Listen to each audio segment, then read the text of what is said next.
Hi, this is Pod Save the UK. I'm Nish Kumar. And I'm Coco Khan. 1 week on from the budget. And where are we now? So what, 965 resets? Well, the latest, surprise, surprise, it hasn't quite landed. The right-wing papers are baying for blood and the government can't seem to help but keep shooting itself in the foot. And they're out of feet. And now it's our feet. Ow! We discuss the latest leaks and the U-turns. Then it's official. Carers have been put through the ringer by the Department of Work and Pensions. We find out where it all went wrong with the author of the government's independent review into carers' allowance overpayments. And the party formerly referred to as the party with a placeholder name of your party finally has a name, and it is... It's your party! Was it worth the wait? I don't know if it was worth the wait. It was worth the wait for that fanfare. It was worth the wait for the mouth trumpets. Thank you should do that every week. Thank you. Anyway, the question is the internal drama over or is it just the beginning? And now the show.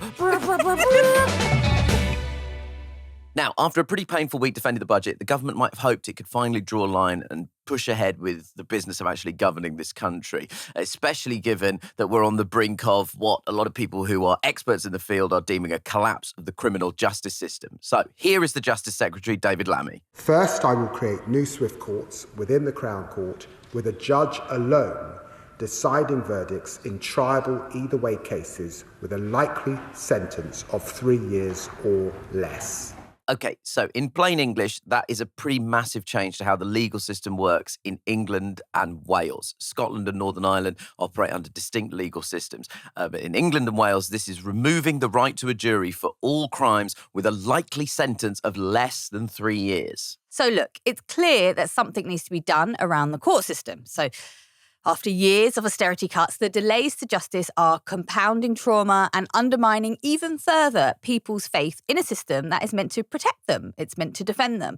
But right now, a victim of a serious crime like rape might not see their case go to trial until 2029 or possibly longer. But look, these proposals haven't been pulled out of thin air. They are some of the recommendations from a report by Investigatory Powers Commissioner Sir Brian Leveson, a name that you will no doubt recognise if you followed UK news in the last decade from his previous inquiry into phone hacking. The Institute for Government, which is an independent and non-partisan think tank, argues that losing juries for serious crimes can increase the chances of miscarriages of justice and threatens public confidence in the system. So there have been criticisms from across the political spectrum. So the Shadow Justice Secretary and Twitter video maker at London tube stations, Robert Jenrick, waded in and said, why on earth does this Justice Secretary think he has a mandate to rip up centuries of jury trials without even a mention of it in his party's manifesto? Meanwhile, at the other end of the political spectrum, Diane Abbott said there will be miscarriages of justice if the right to a jury trial is restricted. In the Commons, she actually quoted Keir Starmer in 1992 when he was a barrister saying the right to a trial by jury is an important factor in the delicate balance between the power of the state and the freedom of the individual to restrict it. The further it is restricted, the greater the imbalance. Let's just rattle through some facts around this. So there were 78,329 outstanding cases in the Crown Court system in England and Wales as of June 2025. So this is a record high and it's up 10% from a year ago. The backlog has more than doubled in the past 6 years and almost 6,000 cases have been open for at least 2 years. Part of the reason trial by jury exists is that you sort of balance prejudices in society by drawing from a wide social pool. Everybody is eligible for jury duty. But the legal system is not maybe as representative of broader society as the open selection of a jury allows for. Judges are overwhelmingly white. Judicial diversity statistics for 2025 show that ethnic minorities make up just 12% of judges in England and Wales, while the representation of black judges has remained unchanged for a decade at just 1%. And that matters because according to the Institute of Race Relations, a survey of 373 legal professionals found that 56% had witnessed at least one judge acting in a racially biased way, 52% witnessing discrimination in judicial decision-making, most frequently directed towards Asians and black people. This is a combination of lawyers, witnesses and defendants that have come to this. Obviously, a jury does not create a bulwark against racial prejudice, but as people of colour living in Britain who may end up in front of a court, any of us might end up in court. That's just a reality. Yeah, especially the way you drive, Nish. Sorry. Well, I mean, if I drive at all, I definitely will go immediately to court. Sorry, I can't anyway. drive. I don't have a driving licence. So if I'm behind the wheel of a car, it's definitely only ending in a court appointment. But no, I mean, you're right. Any of us A could cab, find unless ourselves. I'm behind the wheel of a car. That's the way we operate. Regardless of how we feel about this, it is very clear that something has to be done. The actual machinery and the infrastructure of the state of this country is in bad and desperate need of investment. Because the infrastructure of the criminal justice system is completely fucked. A report from September 2025 by the Law Society has highlighted some of the problems that it faces. One respondent in South Shields in South Tyneside said the court had to close early for 2 days within the last 12 months or so. This was because dead and rotting seagulls were within the roof insulation. The court had to close because maggots were literally raining down onto the lobby. That is straight out of thinly veiled metaphor monthlies, sentences of the year. Like, maggots are raining down on courtrooms. And almost 2/3 of the people surveyed said that the delays within the justice system had been caused by the state of the court's buildings. Such a stark image. There's a 1.3 billion bill for outstanding repairs. And I think it's important to say that because sometimes how this story is being reported is there's a lot of focus, understandably, on Black and Asian defendants, which absolutely there should be. But in a way, talking only about the race element of it, I think sometimes can make people file it under identity politics, which is it's just not true. This is, as with so many stories that relate to race relations, there's an economic underpinning, a class underpinning of this. Well, look, it was a controversial decision. But we should also say that within the kind of massively significant changes to our judicial system, there was another political element to all of this because it all followed another government leak. So last week, an internal briefing document on this subject was leaked to the BBC and The Times, proposing much more extreme reductions to jury trials. Now, this has clearly been watered down since that leak, but the failure to be able to keep a lid on your own information, it suggests a level of total incompetence at the core of this government. We're talking a week after the OBR leaked the entirety of the budget. Like, this is catastrophic incompetence. Yeah, exactly. And after all of Labour's criticism about incompetence in the Conservative Party, you know, people talk about the boomerang effect, right? Like, if you're in opposition, you shouldn't throw insults that are going to come hit you back in the face when you are in government. I mean, Keir Starmer is getting hit in the face with several boomerangs. The Chancellor appears currently to be safe in her job. The chief of the OBR did resign. Richard Hughes said that he took full responsibility for the leaking of the budget and described it as the worst failure in the institution's history. But obviously, this is not an ideal thing to have happened, this leak of the internal documents around these changes to jury trials on the back of the OBR leaking the budget. It's bad. It's really bad. It doesn't suggest you're running an orderly ship. Particularly looking at Rachel Reeves and the headlines around her, you know, I'm just going to read some of them out here. So the Telegraph's gone with why lying Reeves must go. The Daily Mail's gone with here's proof Reeves did mislead the markets. Just on this subject of leaking things, the press is hostile to the Labour Party. I mean, I can't believe that this is not more front and centre of their mind. You know, these little incompetencies are not going to be forgivable in this ecosystem of media. Anyway, just a quick reminder to listeners that we are running an end-of-year Christmas special where we look back on the best and worst, it's probably going to be worst focus of a wild year in British politics with some very special guests. Now, this wouldn't be complete without handing out some awards, you know, to celebrate the best of the worst. And yes, there will be actual prizes, and no, they won't be very good. So, for example, could the worst TikTok award go to Ed Miliband for his terrible nuclear power ASMR video that we played recently? Please go back and watch it, but do prepare for all your body hair to just stand on end. It is very, very creepy. Although, you know, some would say it was probably his best work. To do this, though, these awards, listeners, we need your help. What awards should be up for grabs? Who is worth a nomination? We expect your ideas to reflect the insane times that we live in. So please do send them to psuk@reducedlistening.co.uk or drop a note in the comments. Now, after the break, is this the next post office scandal? We unpick the carers allowance clusterfuck. Pod Save the UK is brought to you by Babbel. What do most of us want when it comes to learning a new language? Probably not memorising grammar or topping some kind of leaderboard. It's because we want to speak it out in the real world with real people. And if that's your aim, Babbel is going to get you there fast.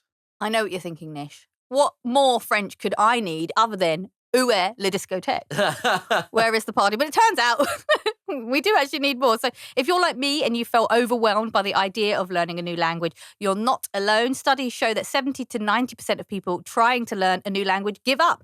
Fortunately, Babbel's built so that it's easy to get started. They understand that people learn differently, so you can dive into a podcast when you don't feel like a lesson, and you can speak out loud to get that practice in. You can also explore courses based on specific topics and even create your own customized review lists, all within the app. Learning a language with Babbel is all about small steps, big wins, and progress you can actually track and feel. They're bite-sized lessons fit easily into your daily routine and are also easy to remember. Just 10 minutes a day is enough to start seeing real results. However you learn best, by listening, speaking, reading or writing, Babbel adapts to your style and keeps you motivated with personalised learning plans, real-time feedback and progress tracking. Listen, I studied French and German at school. Unfortunately, that was so long and, let's face it, so many pints ago that I lost a lot of the key skills. And using Babbel is the quickest and easiest way to help me refresh all of that language that I learned. It's also really great if you're starting from scratch. If you want to travel, if you want to feel confident using a different language in the country that the people speak it, you got to use Babbel.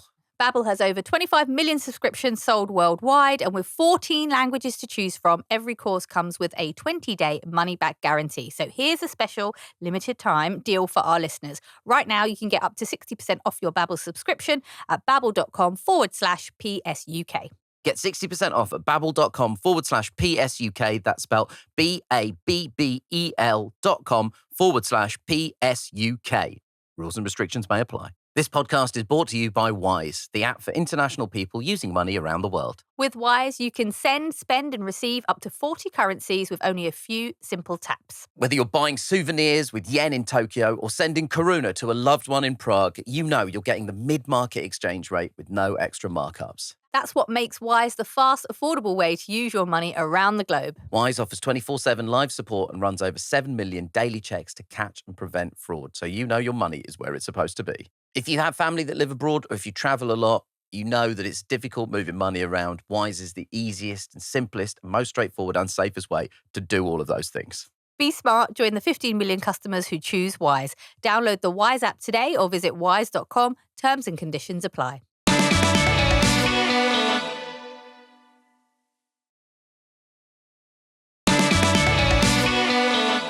Unpaid carers are the hidden backbone of our healthcare system, and they save the government a staggering £162 billion each year.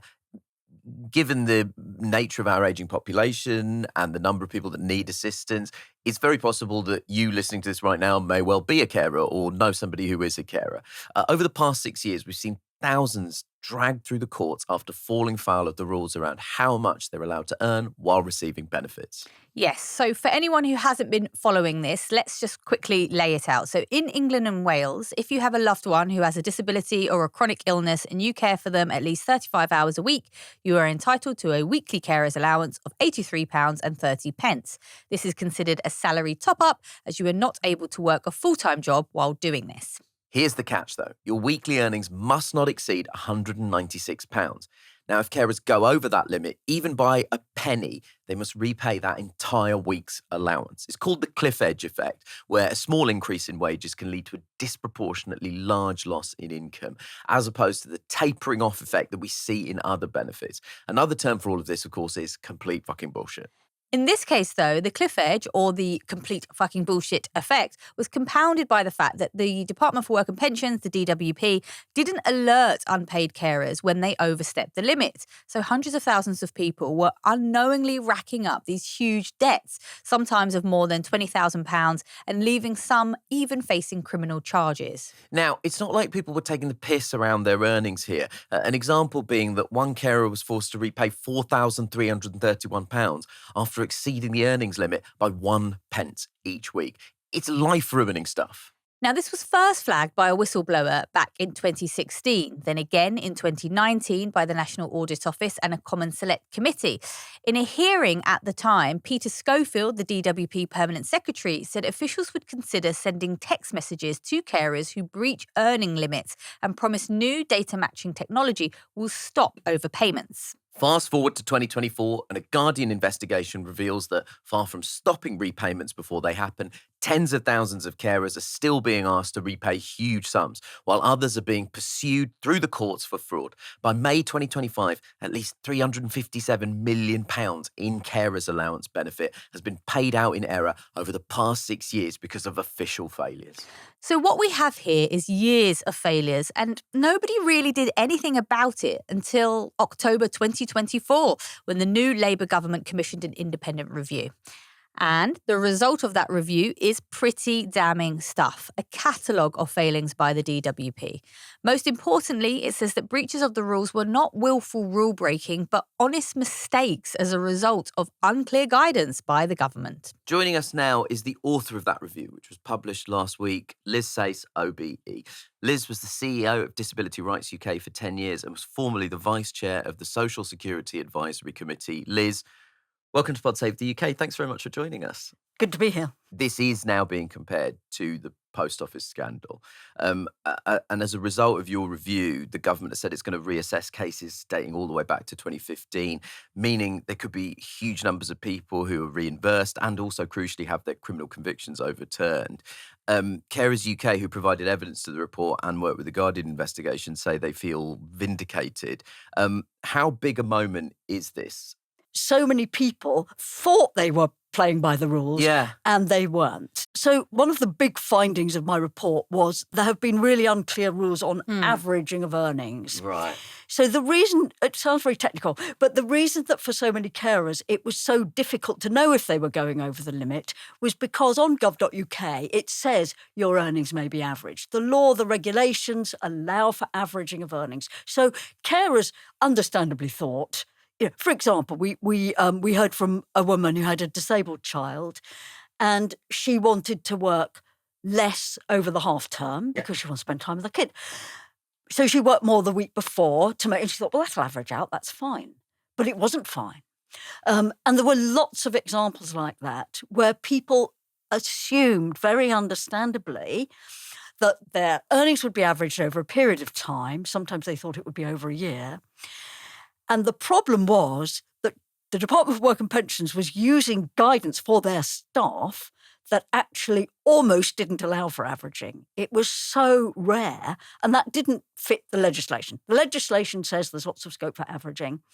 I'm sorry if this sounds technical. No, this is exactly the kind of thing that we need to know about. Is that computer error? Is that a problem in the policy? Why on this, of all issues, like a hugely significant thing that can result in people getting a criminal conviction, why is there ambiguity in that? How does that happen where the law says you can average things out, but then in practice, that isn't the case at all? How does that happen? So one of the reasons is that the legal regulations are actually quite ambiguous.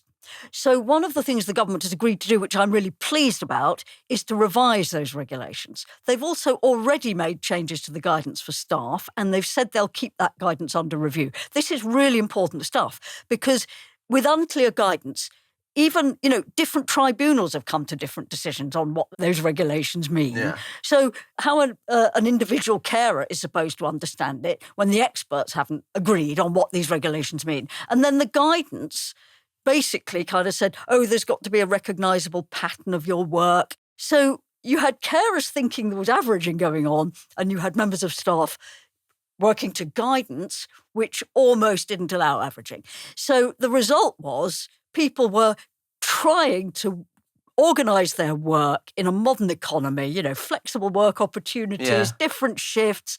I'll take on an extra shift so that I can do my caring, working around caring responsibilities and falling foul of these really flawed rules on averaging. And I think if that hadn't been the case, then you wouldn't have had such a problem about whether DWP knew about the earnings and whether they were alerting people in time and so on. It's, you shouldn't have a situation where lots of people have gone over a limit inadvertently. It should be clear, and it hasn't been. I mean, we heard from people who said things like, well, I mustn't go over the earnings limit, so I'm really lucky. My employer lets me turn down shifts, or people have turned down bonuses. People have worked below their earning potential, because otherwise, if they earn at their earning potential, so say they're a qualified nurse or something, then they'd have to earn a massive amount more. They'd have to do far more hours to actually be better off than to earn national living wage plus the carer's allowance. They can just about make ends meet. So there's lots of things wrong with this system. And that particular problem is to do with the cliff edge, which you mentioned, which means that, you earn a penny over and you have to give back £83.30, not a penny. Whilst you were talking, I just wanted to work out quickly, okay, so, you can't go over this weekly limit of £196, then you get the £83 roughly a top up. Okay, what would that be in terms of an annual income? £14,000. So essentially the government is saying, if you care for a loved one, which is saving them an enormous amount of money, and psychologically it's so much for you, you absolutely must live in poverty. You have to. And I'm sorry, £14,000, that is forcing you to live in poverty. And then you get saddled with all this debt. I'm finding myself getting quite furious right now. I want to mention the Joseph Rowntree Foundation's annual UK poverty report, which found that 28% of unpaid carers are in poverty compared to 20% of the wider population. I wondered if you could speak about the psychological impact that this will have and has had on carers already in a system which, let's be frank, is not generous to them. First of all, it's meant to provide some income support because you can't work full time. But of course, for those carers affected by this sudden envelope coming in the post saying you owe £10,000 or something, it plunged families into real financial hardship. And people said things to us like, well, I used to pay a bit for somebody to come and sit.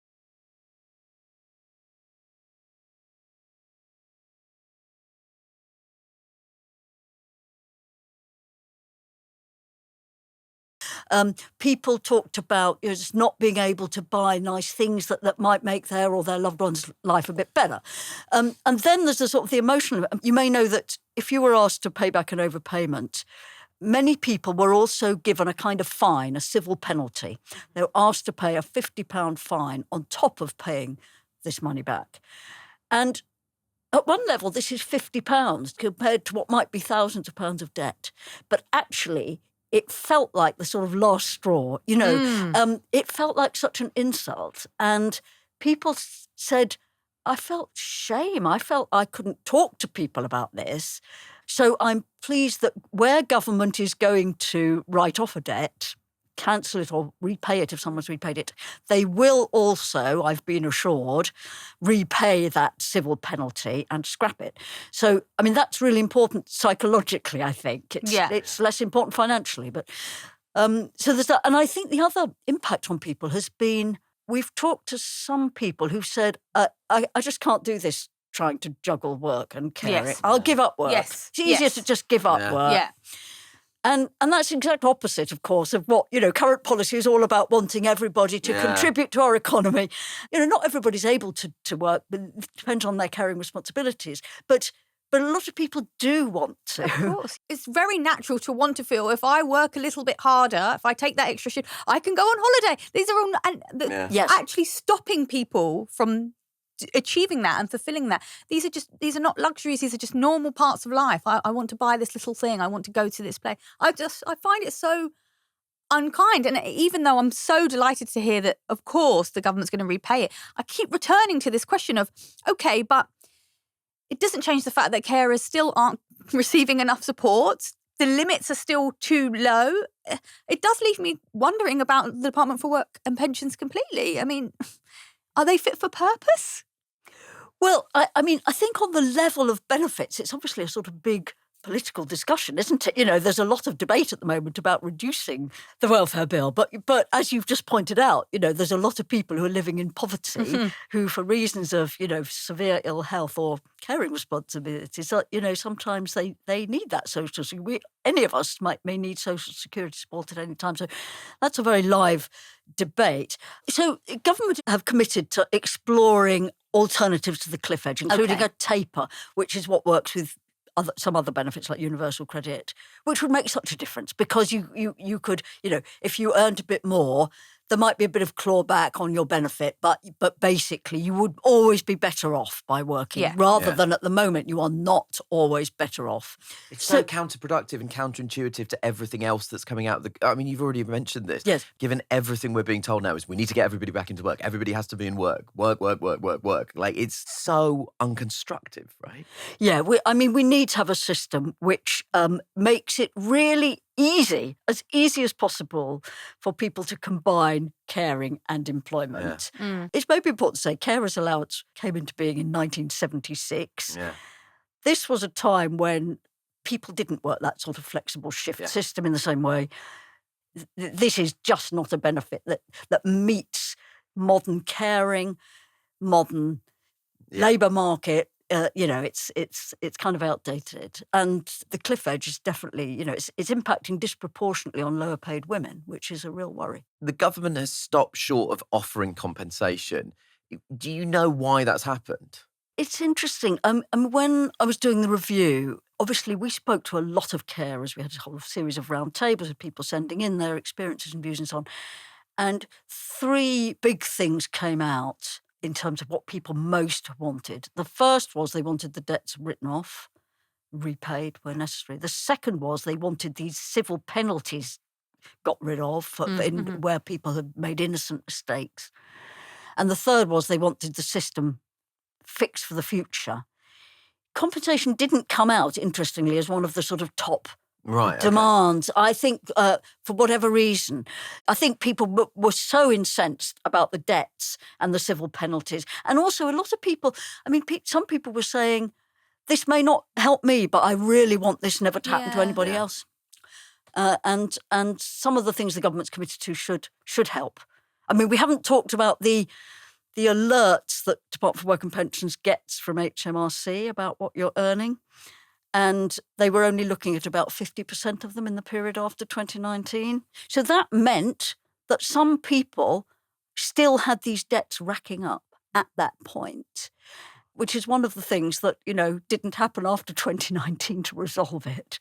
But I think now they have cleared that backlog and they're committed to looking at that quickly. So that should mean that there's no reason why anyone in the future should get a debt asked of them for thousands of pounds. If there's an error, it should be a small amount and it should be resolved quickly. It's just a kind of point of interest that we're talking the day after the Independent Office of Police Conduct has published a huge report into the Hillsborough disaster where 97 people were unlawfully killed. That report has taken 36 years.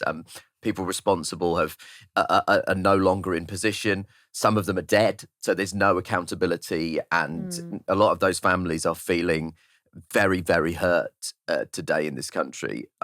What's important here is consequence and change. When an institutional failure like Hillsborough, the post office scandal, or the carer scandal happens, what would you like to see going forward in terms of both accountability and meaningful systemic change that is going to benefit carers in the UK right now? The first thing is that there needs to be, and I think there will be, a proper plan of action to put these things right.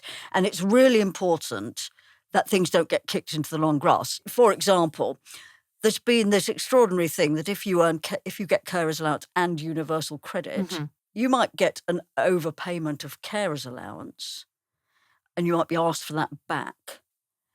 But actually, if you're paying that back, that means there might be a corresponding underpayment of universal credit, but it's left to you to work that out. It's not all knitted together within the department. So things like that need to be resolved, not in 10 years' time, but quickly. So I think accountability for a real action plan. They've got now a senior person overseeing it. They say they're going to report regularly on what's happening to resolve these issues in the recommendations they've accepted from the review I did.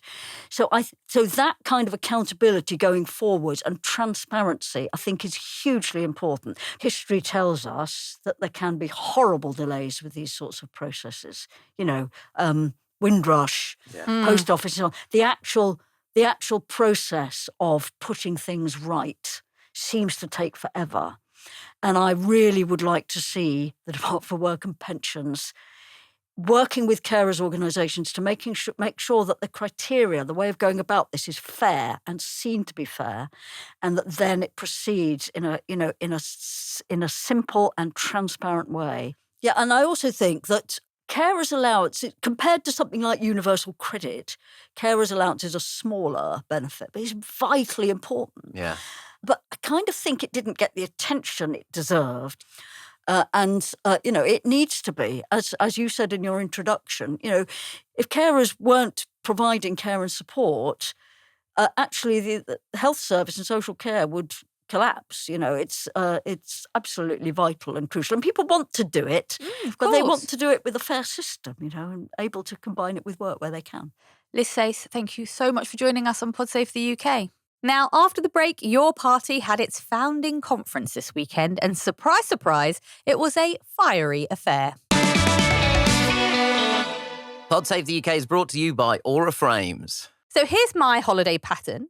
I'm going to think about all the lovely gifts I'm going to give to people, which personally I think that maybe I should get some credit for. It shows that I'm a very nice person. But sadly, none of that matters because I will leave it to the last minute and then I'll probably get a gift card. So this year, if you want to skip the panic that I have, consider giving your loved ones an Aura frame. Yeah, it's an amazing and personalised gift for one of your family members or your friends because you can put photos onto it and it's unlimited photos and videos. You just have to download Aura app and connect it to Wi-Fi. You can preload your photos before it ships and you can keep adding them from anywhere at any time. You can personalise your gift by adding a message before it arrives and you can share photos and videos effortlessly straight from your phone all year long, and a gift box is included. You can't wrap togetherness, but you can frame it. I don't feel like I need to say anything more. I think you've nailed it, Nish. Listen, a frame that you can upload photos into is a perfect gift, especially if, like me, your parents have recently become grandparents. Yeah, it's also videos, by the way. I'm just letting you know that. And to be clear, my parents have not become grandparents thanks to me, a thing that they continually remind me of. Me and Nish both have Aura frames, which you may know about us because we are quite evangelical about them. They look good in your room. They don't look like they are emitting blue light. They look like paper. They're just a really great gift and something that people will be reminded of you for a long time after. For a limited time, save on the perfect gift by visiting auraframes.com to get $35 off Aura's best-selling Carver matte frames, named #1 by Wirecutter. And you can use the promo code PSUK at the checkout. That's Aura Frames, AURA frames.com, and the promo code is PSUK. This deal is exclusive to listeners, and frames sell out fast. So order yours now to get it in time for the holidays. Support the show by mentioning us at checkout. Terms and conditions apply.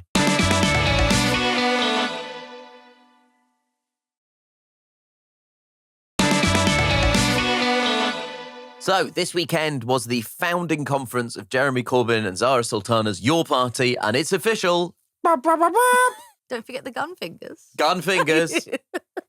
Your party is the name of your party.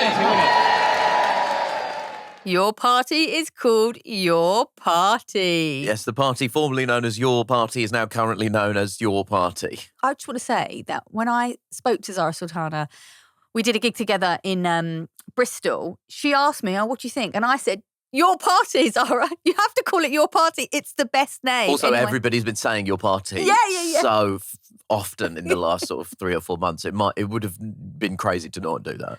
Well, I'm glad that in a democratic vote, common sense won. The other options were being floated were Our Party, Yeah. the Popular Alliance, or For the Many. Any of those appeal to you? K-pop Demon Hunter. Just pick the most popular thing in culture and just name it after that. The name of your party is Taylor Swift. So anyway, let's just have a think about what's been going on with your party. Getting to this point. Do we have to? I feel like we should. We should. Obviously, we will. It's just, getting here has been pretty torturous. There's been public fallouts, furious posts on social media. So this conference was your party's big moment to put all of this behind them, chance for a fresh start, and to decide on a name and governing structure for a party that Zara Sultana has said could one day run the government. But, sorry to say, in usual fashion, it got off to a chaotic start, with Sultana refusing to attend on Saturday in solidarity with delegates expelled for links to other parties. The big fight of the weekend was on this leadership model. So it seems that Zara Sultana's wing of the party came out ahead of the Corbynistas, with members narrowly voting to choose collective leadership over that of a single leader by the cursed ratio of 52 to 48%. I don't think I'll ever... Yesterday, I was watching a football match and the team's possession percentages were 52 and 48. And when that stat flashed up on the screen, I did get a shudder. So how will collective leadership work? Well, from what we understand, this means your party will be led by members on a new central executive committee with MPs barred from the top roles.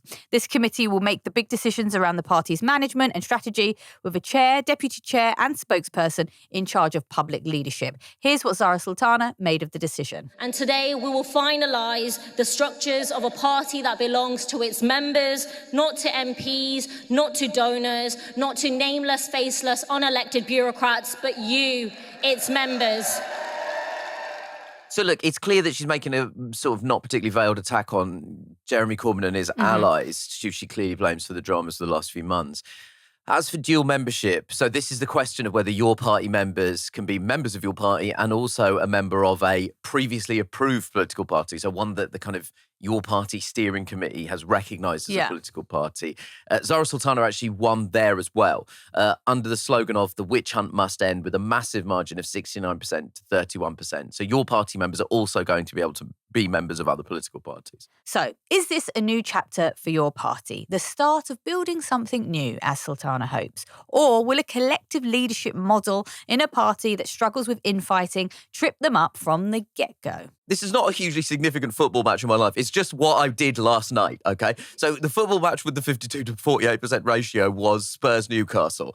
And that game ended 2-2, and it was resolved by, I think, the worst overhead kick I've ever seen go in. Okay, this is going somewhere, this Sergio anecdote. Romero basically shinned an overhead kick. I've sort of never seen an overhead kick is an intrinsically impressive skill. But somehow it sort of still looked ridiculous and bad. The whole of this Your Party conference feels like a shinned overhead kick. Okay, like they've got it over the line. Somehow everyone managed to look undignified in the process of it getting over the line. But they've got it over the line. The party has a name, it has a leadership structure. Listen. Are we counting this as a win? First of all, shinned overhead kick should be the name of the party. I would urge people, even if you have no interest in football, it's sort of it's quite a freak goal that went in yesterday. Look, I'm choosing hope, right? And part of it, look, I accept that I'm a little bit biased. I've got a lot of friends who are really excited about this Your Party. And don't get me wrong, they have their reservations. And one friend texted me from the conference being like, as expected, it is total chaos. But nonetheless, you know, they have understood that there is a space for a new party. And there is a part of me, and you know, I'm sort of conflicted as I even say this, how much I believe it or not. But there is a sense that being within the political machine, if you want to call it that, has a corrosive effect. That Westminster is detached from the people, right? And so actually they've been not responsive enough in terms of things like cost of living, because actually they don't experience that firsthand. You know, they've become insulated in this weird old building that's all oak panelled and quite grand, and it's all quite strange.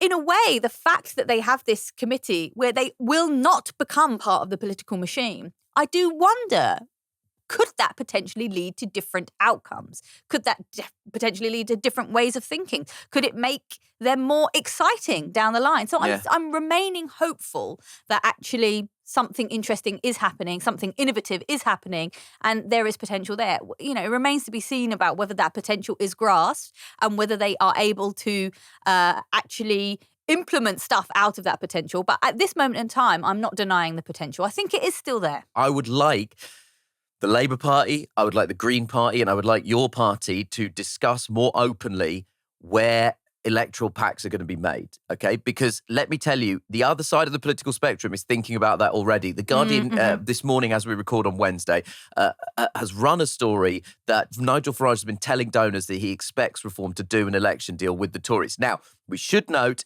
that Farage and the Conservative Party have both denied these claims. But the Guardian and the Financial Times are claiming that Reform donors have told Farage that they are expecting his party to join or make a deal with the Conservative Party. Denials notwithstanding, that is my big personal fear in politics, because I'm a huge fan of narrative resolution. And the narrative resolution of 21st century British politics is that the Conservative Party facilitates Nigel Farage in becoming the Prime Minister of the United Kingdom. And regardless of what they're saying publicly, we have seen, particularly in the 2019 election, the fact that Reform and the Conservative Party, when it is convenient and politically expedient for them, can set aside their differences and work together. And I need to hear more of that from every single progressive political party. The Labour Party, your party, the Green Party, the Liberal Democrats and the SNPs. I need to hear more conversation about cooperation and coalition. We need to hear that from Sinn Féin. We need to hear that from across the political spectrum as it sort of sits in the United Kingdom right now. We need to hear that from Plaid Cymru. We need to hear progressive parties talking about how, where there are similarities in policy and where there are areas and possibilities for electoral cooperation, they are going to take them. That is absolutely essential, because I'm telling you that when it comes to the punch, the far right and the centre right have proved themselves to be very, very adept at cooperation over the course of the 21st century, okay?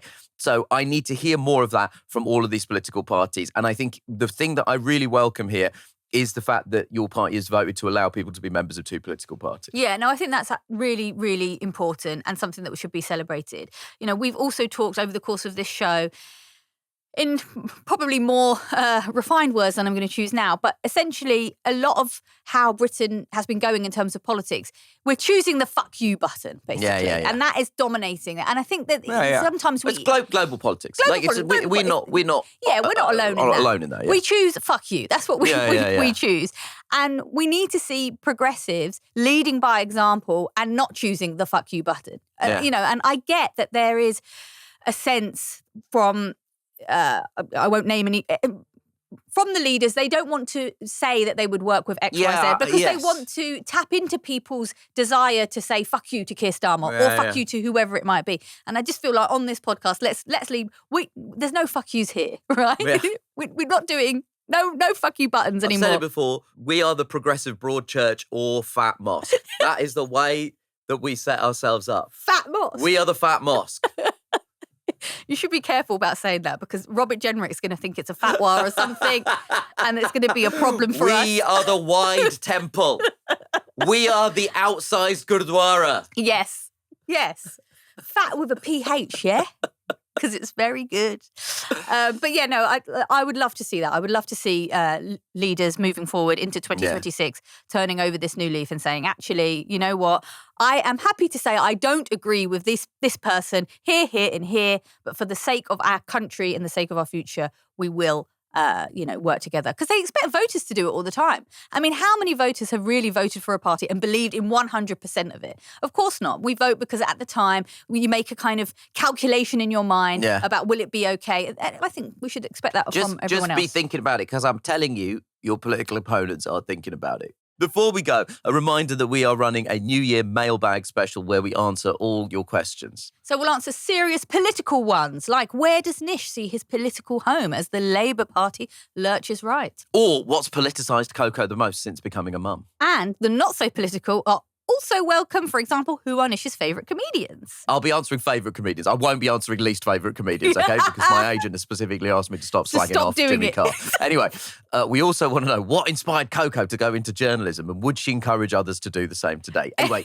all and any questions are welcome. Send them in to psuk@reducelistening.co.uk or drop us a note in the comments. And this is the final time you will hear the credit thanks to producer James Tyndale. Yeah. Because he is, to put not too fine a point on it, fucking off. Yeah. To go get a better job. Yeah. He's been poached by a similar progressive media organisation that will remain nameless. And I just want to know if you're from that organisation and you're listening. I do hold grudges. And I'm genuinely so sad that James is going. Yes, to be clear, we're not at liberty to say the name. All we will say is, in terms of poaching employees, it's 1-1. That's all we'll say. Yeah. But yeah, he's been amazing. And as listeners, you don't get to hear directly enough from the producers, I'd say, but very much their fingerprints are all over this show. So best of luck to James. Yeah, thank you, James. And we do often reference the producers, but they often cut those references out. And that is it. So thank you for listening to Pod Save the UK. And don't forget to follow at Pod Save the UK on Instagram, TikTok and Twitter and Blue Sky.